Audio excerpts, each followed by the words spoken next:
Boruto chapter 21 has just unveiled Sarada as the first Uchiha goddess, thanks to the powers of her most broken Mangekyo, which can atomize her opponents in a matter of seconds. But this seems to be the beginning of her divine journey, as Ikimoto has left a huge hint for her second MS ability with just a small detail. And if you think that's all, wait till you find out how Boruto stole the title of his grandfather in just 2 panels, some hidden lore about the Mangekyo, the secret reason behind Koji holding back Boruto, which has got nothing to do with him being a target of Jura, and the not so obvious moves of the remaining Shinju, which might end this arc sooner than expected. So let's dissect all that and much more from this chapter, starting with the intense flashbacks of Sarada.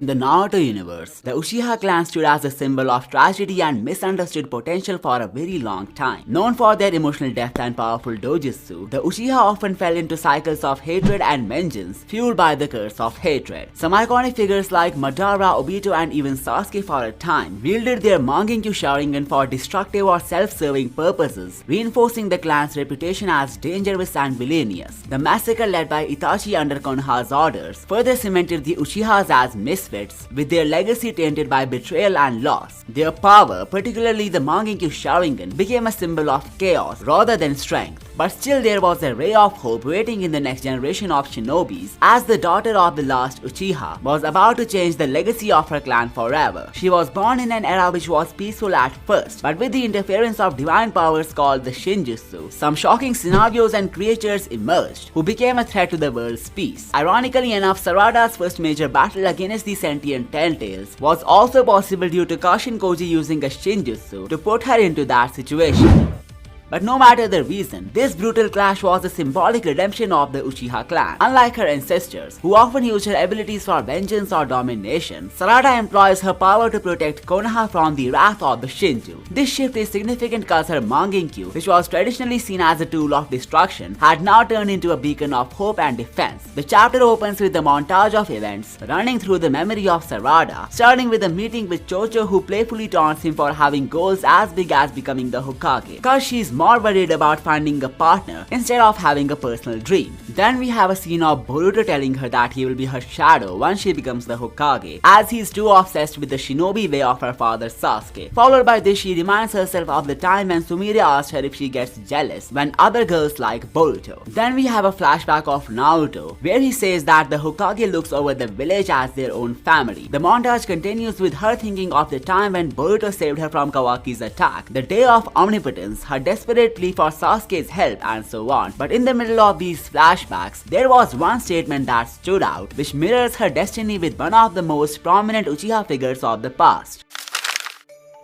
I'm not an extraordinary shinobi like Lord 7th or my dad, and that's why I don't have time to be thinking about anything else than becoming the Hokage. This dialogue plays a pivotal part in her character arc, since she acknowledges that she lacks mighty powers like the ones possessed by Naruto and Sasuke. But what she was forgetting here is that even her idols were once genins, without any speciality or control over their powers. It was just the wheel of life which turned around with the passage of time, through their dedication and hard work, which evolved them both into extraordinary shinobi. At this point, Sarada was completely clueless at how she's going to rank up to save the village from beyond Kage level threats. The same concerns were even visible in chapter 69, when she got the news of Kawaki killing Boruto. Even if the event had taken place in front of her, there was nothing much that she could have done to change anything.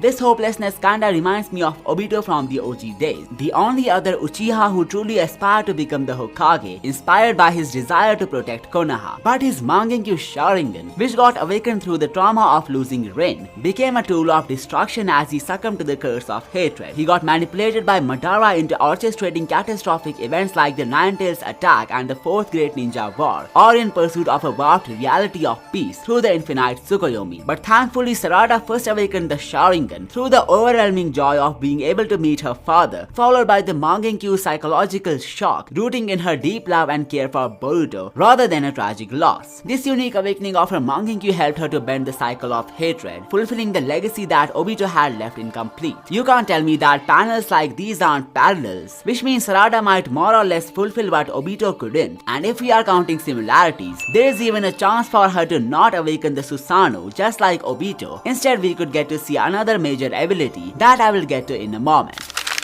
Next up in the chapter, we got to see a flashback of Sasuke explaining the Mangekyo to Boruto and how Sarada's awakening acted as a solid evidence of the reality change. Further, something got confirmed by Sasuke about this ability, which was left out as a mystery for most part of the series. How do the Mangekyo users figure out their ability? There is nobody who teaches them the in and outs of their powers, so how are they able to use the abilities manifested by these eyes without any formal practice? Sasuke reveals that Sarada would learn this power instinctively, which means it must be the same for every other Mangekyo user. Seems like all the dojutsu users learn to use their ocular powers as a part of pure intuition with the passage of time. While it wasn't unveiled officially in the original series or the novels, but now this statement of Sasuke acts as a confirmation to what really goes down with the Mangekyo users. Back to the manga, we are taken back to the point where the last chapter left off. Everyone is visibly surprised by this new power, and that's when Ryu makes his move by releasing a stream of iron sand on Sarada.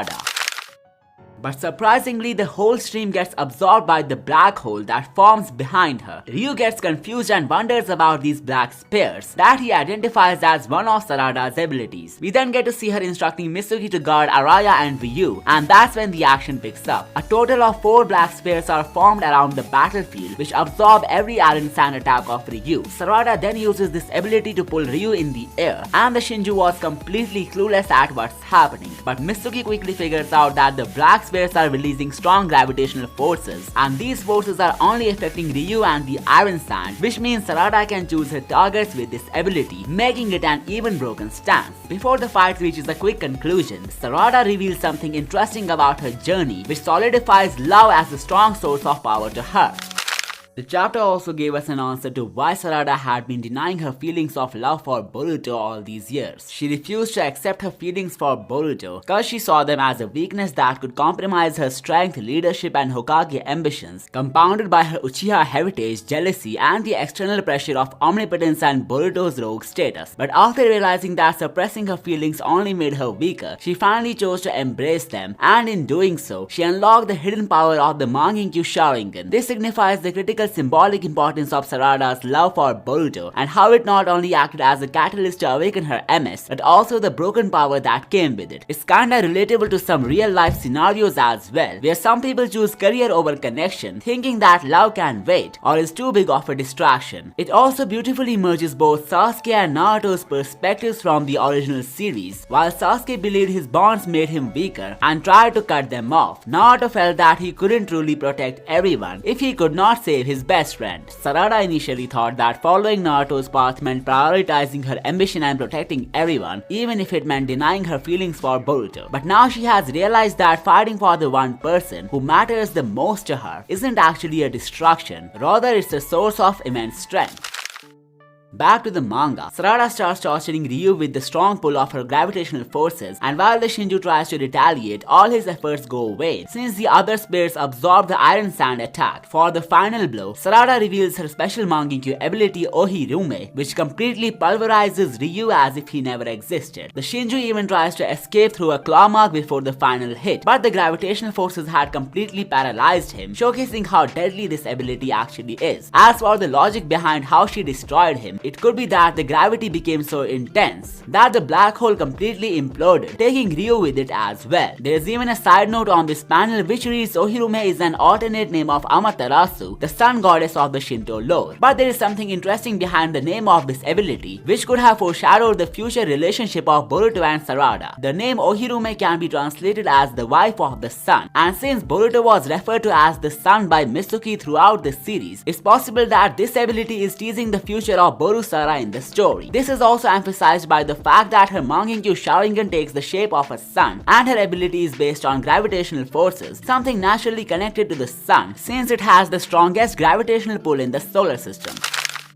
The chapter then enters the climatic phase as Sarada loses consciousness after defeating Ryu, but the interesting part is that she was only bleeding in one of the eyes, meaning that the other eye could hold some unique power of its own. Looking at how Ohirume dealt with gravitational forces, it could be that the other power would have something to do with time dilation, which is also a crucial part of the black holes. In general relativity, gravity and time dilation are strongly connected, which enhances this possibility further. So one eye controlling gravity while the other manipulating waiting time is something that I'm looking forward to. It's also something that I have discussed in one of my older videos, since Sarada's son Mangekyo also resembles a clock-like dial, which is another huge hint to back this up. Back to the chapter, Aida confirms Ryu's defeat and also the death of Yodo, and upon hearing the news of her death, Boruto gets shocked and questions Koji if there was a chance for Sarada to awaken this power without anyone dying, to which he gets told that him interfering in that battle would have led to Sarada never unlocking this power, which is why Koji kept this to himself. This makes Boruto get concerned about Konohamaru, who's also fighting Masuri and could be on the verge of dying. But Koji forbids him from going there, as Jura is connected with all the Shinju, and him going there would lead to him getting killed, a possibility that he has foreseen through multiple futures. We are then taken to Masuri and Konohamaru, as the Shinju has pierced her target with the collar knives and is likely about to kill him. But out of nowhere, a shuriken hits the Shinju, and before anyone could understand anything, Boruto uses the Flying Thunder God to teleport and destroy Masuri in the blink of an eye. His incredible speed was evident when Konohamaru was still looking in the direction where he first appeared, while he had already struck Masuri with his sword. And I think this panel should crown him with the title of the Yellow Flash of the new generation, since his grandfather was also the fastest shinobi back in his time. And a solid example of that can be found from the Third Great Ninja War, when Minato took out an entire platoon of enemy shinobi in the blink of an eye using his Flying Thunder God jutsu. The speed was so fast that they didn't even realize they had been attacked. The chapter concludes with Jura acknowledging the entrance of Boruto onto the battlefield, leaving us on an intriguing cliffhanger. Well, one thing is clear, that something big is about to go down in the next chapter. As said by Kashin Koji, Boruto is messing up all the strategic planning by getting carried away by his emotions. What he doesn't understand is that the Ten-Tailed situation is the gamble with the fate of the world, which is why a few people dying here and there should not put a toll on his heart, especially when it's for the sake of the planet. However, one thing that I would like to call out here is that this Jura's situation is just plot working its way to make the story engaging. How would it make sense for Boruto not being able to use the flying region right here to teleport back to Koji before Jura appears? That's likely not what's going to happen, but it would have made sense for him to do, since he is literally the fastest shinobi alive. There are some other confusing things, like if Daemon is the strongest cyborg who could hypothetically finish off Jura effortlessly, wouldn't it make sense for Koji to just recruit him somehow to heavily shift the odds in their favor?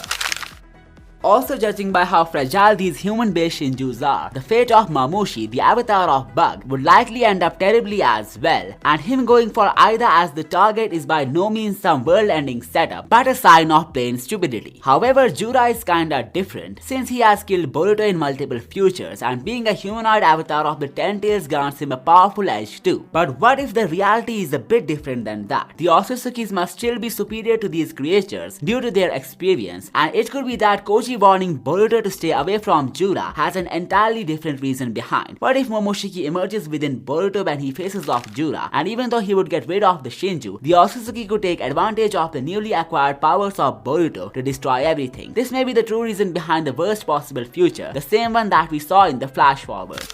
Cause think about it, the Shinju are sentient Ten-Tails who are slowly and steadily learning about this world. How does it make sense for them to destroy the shinobi world when they literally don't have any reason to do so? So it could be that it's actually Momoshiki who would emerge once Boruto activates the Karma Seal, which may be why Koji is holding back Boruto from fighting Jura. It could lead to the emergence of Momoshiki, who would waste no time to take his revenge from Boruto. But there is an even greater possibility, which is the return of Kawaki, that I have already covered in the right video, so check it out right now.